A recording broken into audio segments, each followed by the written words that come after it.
Okay, today I'm going to try and blow out my sprinkler system using one of these portable Porter cable 150 psi 6-gallon air compressor.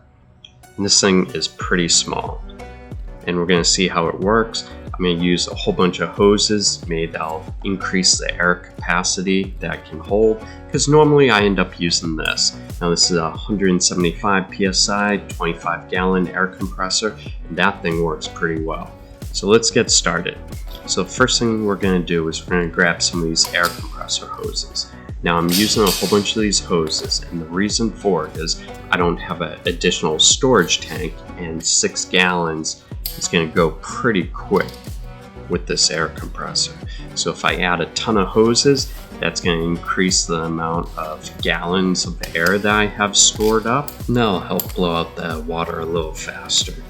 So we'll unwrap them and we'll start attaching them. Okay, and then once we have them attached, then we'll turn the air compressor on. And we'll let it fill up and we'll stretch out the hoses. But first, a quick warning. This video is intended for entertainment purposes only. Using an air compressor with too high PSI could damage your sprinkler system. Every sprinkler system is different. If you attempt this, you will be assuming all the risks. Okay, now we're going to want to shut off the water. So we'll find our irrigation shutoff valve and we'll shut that off. It may be located near the supply line, or it might be located near a water spigot. And we'll turn it to the off position. Then once the air compressor is filled, then we're going to turn the pressure down. I like to use about 80-90 psi. You can do it with less, with 60 psi. You know, every system's different, so be careful and don't use too high psi. And we'll go over to our sprinkler pressure vacuum breaker. We'll open up this spigot at the bottom. Open that up. Now this next valve we'll leave open. This one can leave it open and then close it later. And then over here where we connect the blowout, we'll open that and let the water out.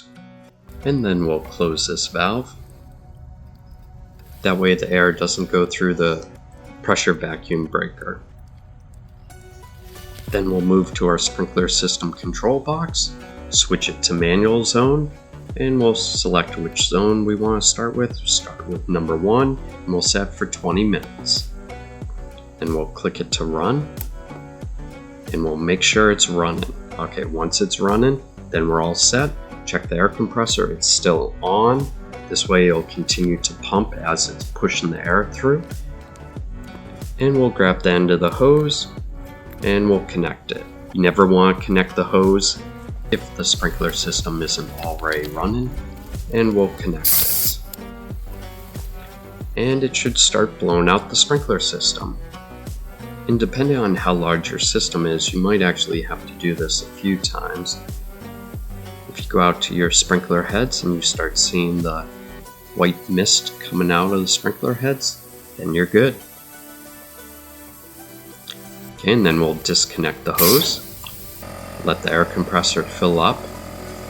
And sometimes you want to take some time because the air compressor can get really hot in between this. And we'll select our next zone. We're going to skip over zone 6. We're going to set for 20 minutes. Set to run. And we'll go out, hook the hose back up. And there we go. We got all the water squirting out. The heads are starting to change to mist. And you'll notice a few of the heads aren't yet. They're just spraying water. In this zone I actually have to run about 3-4 times with this little air compressor. So there's a lot of water in this zone. So that one's switched to mist. That one's pretty good.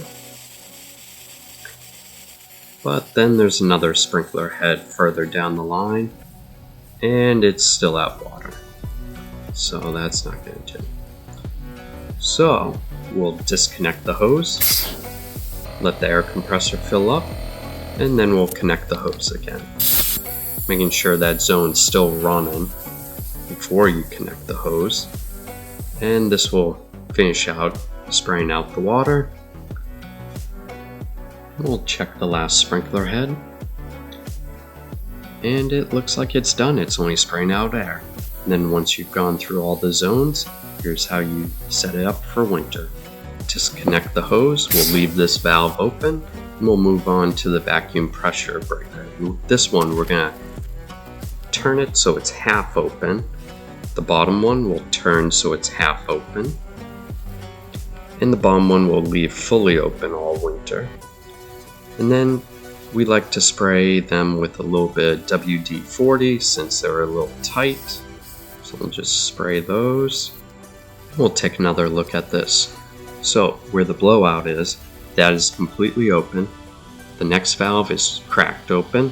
The bottom valve cracked open. And the bottom spigot is open all the way. Now these little parts on the vacuum breaker, some people like to leave them open, so if you just turn the screw so it's horizontal, it'll let the water out that might be trapped inside the pressure vacuum breaker. And we'll move over to the control panel. Now, once you're done, switch it to off. Now you can unplug it if you'd like. Mine's actually hardwired in, so I actually have to open it up. So I'll just open it up, and I'll take the fuse out. And that's how I turn mine off for the winter. I'll just take the fuse out, and I store the fuse inside the box. Just put it right there in the corner, and then I close it up. And this way no one turns it on during the winter. Well, I hope you enjoyed my video, and if you did, think about subscribing to my YouTube channel. Keep you up to date on all my future videos, and leave a comment about what you liked or what you didn't like. Thanks again for watching.